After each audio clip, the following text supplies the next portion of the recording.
Kolkata TV ডিজিটালে আপনাদের স্বাগত জানাই। আমি দেবজ্যোতি। আচার্য পদে থাকছেন রাজ্যপালই।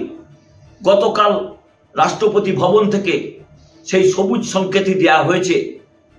এতদিন পর্যন্ত রাজ্যপাল তিনি আচার্য পদে ছিলেন, কিন্তু রাজ্যের শিক্ষা দপ্তর গত 2022 সালে দুটি বিল আনেন। তাতে বলা হয় যে এখন থেকে রাজ্যের আচার্য হিসেবে রাজ্যপাল নয়, মুখ্যমন্ত্রী আচার্য হিসেবে মান্যতা পাবে। সেই বিলটি রাজ্য বিধানসভায় পাস হয়েছিল।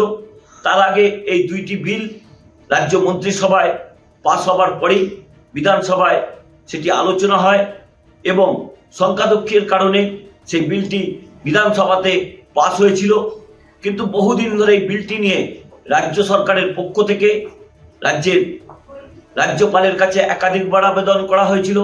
2022 সাল থেকে বিলটি দিনের আলো দেখেনি। হঠাৎই গত পরশুদিন এই বিলটিতে সবুজ সংকেত দিলেন রাষ্ট্রপতি দ্রৌপদী মুর্মু। সেখানে তিনি পরিষ্কার করে জানিয়ে দিয়েছেন যে আচার্য পদে রাজ্যপালই থাকবেন। অর্থাৎ রাজ্যের শিক্ষা দপ্তরের পক্ষ থেকে যে দুটি বিলকে পাস করানো হয়েছিল সেই বিল দুটি কিন্তু কোনো পরিবর্তন হলো না। এতদিন পর্যন্ত আচার্য হিসেবে রাজ্যপালই ছিলেন এবং নতুন বিলে কিন্তু কোনো পরিবর্তন হচ্ছে না, কারণ ইতিমধ্যে রাষ্ট্রপতির সইয়ের পরে সেটি নতুন আকারে আর আনার কোনো প্রয়োজন নেই। কারণ এতদিন পর্যন্ত এ রাজ্যে আচার্য হিসেবে রাজ্যপালই থাকতেন, সেই জায়গাতে কোনো পরিবর্তন হলো না।